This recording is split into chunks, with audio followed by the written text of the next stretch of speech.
Hello everyone, আসসালামু আলাইকুম। Data সিম আলু দিয়ে মাছ রান্না করব। এই যে আমি পেঁয়াজ, কাঁচামরিচ, টমেটো সাথে ব্লেন্ডার করে দিই। এই কারণে তরকারিটা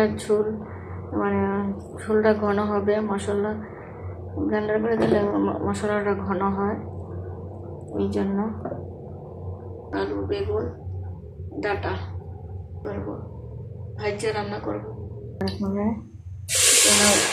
ব্লেন্ডার করেছিলাম, মশলাটা দিচ্ছি। এখানে মাছ ভাজি করছি।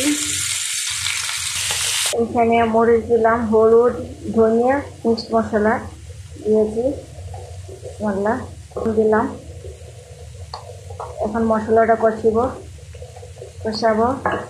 কষিয়ে নিচ্ছি, দিয়ে দিলাম, কষিয়ে নিলাম।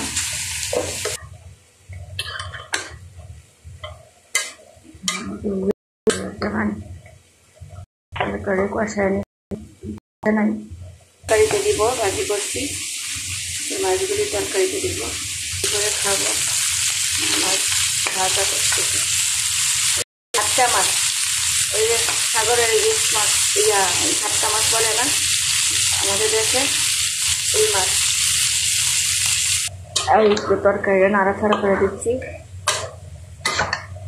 এখনো কষে নাই।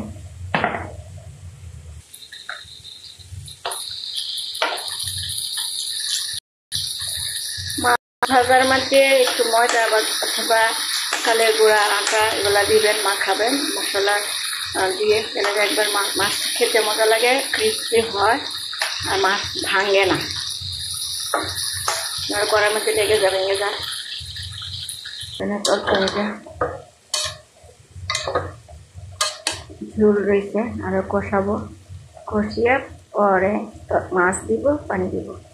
তরকারিটা ভালো করে কষিয়ে নিয়েছি। ভালো করে তরকারি কষালে তরকারি স্বাদ হয়। আমি দিব, গরম করেছি, নিচে ঝোল দিলাম।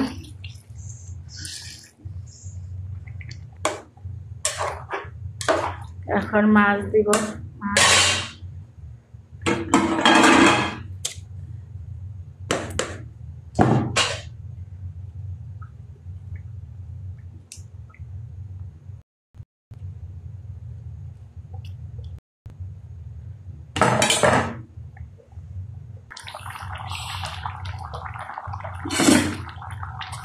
তরকারি হয়ে গেছে।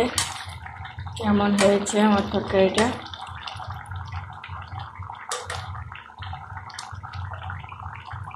এখানে কফি ভাজি করেছি, আজকে রাতের খাবার কফি ভাজি, তরকারি, মাছ ভাজা,